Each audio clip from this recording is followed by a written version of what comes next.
everyone, welcome back to Tried, Tested, and True Instant Pot Cooking. Today I'm going to be sharing with you 5 things I never make in my Instant Pot. Now this can be a little controversial, but stick with me till the end.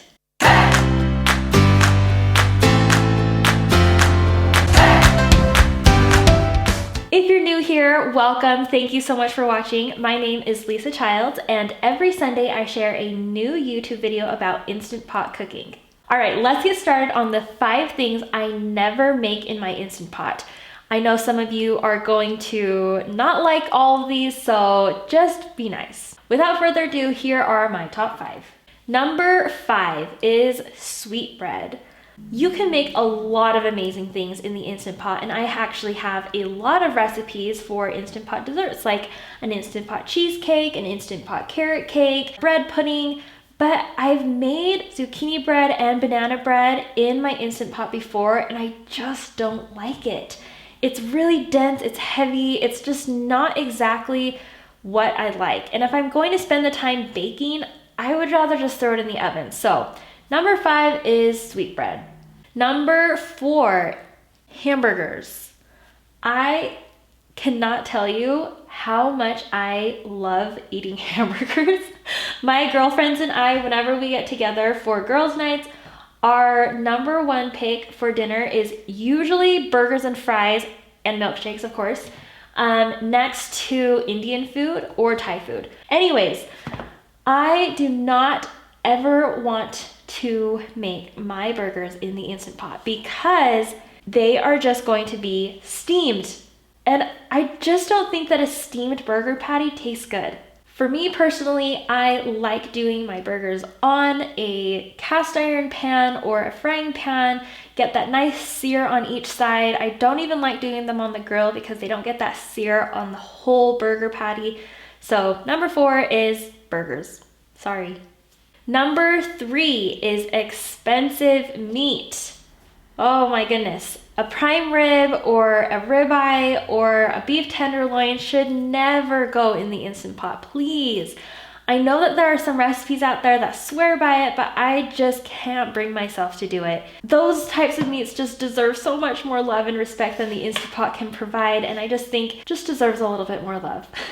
The reason I wanted to make this video is because it is like the running joke of my life that every single time I make something, everyone asks, oh, did you make that in the Instant Pot? Or, oh, can you make that in the Instant Pot? I mean, a lot of the times, yes, you can make something in the Instant Pot, but I am very open on my blog, on my social media, that I don't think everything tastes better in the Instant Pot. I always tell people that the Instant Pot is a shortcut. And I personally think that some things are just better the traditional way. And there's no shame in that. Number 2, I know I'm gonna get a lot of hate on this one, but it's spaghetti. I do not like spaghetti made in the Instant Pot. I don't think it tastes good. The reason is because when you make spaghetti in the Instant Pot, you're cooking it with all that starch, and the noodles just take on this kind of strange texture. It tastes kind of like a canned noodle, like a SpaghettiOs, or it tastes like a microwave noodle, like an Easy Mac. And I love spaghetti so much. If I'm going to eat the carbs, they better be worth it, and I just don't think that they're worth it in the Instant Pot.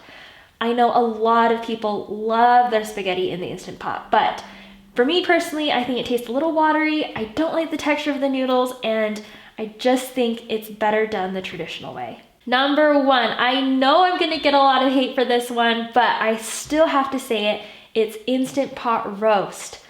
I do not like roast made in the Instant Pot. I don't think that it comes out as good and as tender and juicy as it would in a slow cooker. That being said, I have tried at least 6 times to make a roast in the Instant Pot. I've used chuck roast, I've used rump roast, I've used round bottom, whatever. I've used all of those types of meats, and I just don't think it tastes as good. Yes, I've gotten it to like the fall apart, consistency where I take the forks and it shreds, but I still feel like there's a little bit more resistance. In an hour or even an hour and a half, there's just not enough time for those connective tissues to break down pressure cooking. You really do need that low and slow, wonderful cooking that takes all day to get that beautiful, tender, melt in your mouth roast. You can get tender roast in the Instant Pot.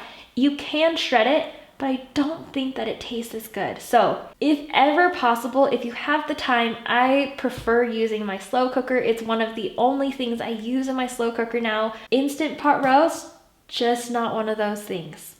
Okay, I know I'm going to get a lot of hate on these because it's a little bit controversial, but tell me in the comments what you think. Next, watch my Instant Pot do's and don'ts. We'll see you next time. Bye.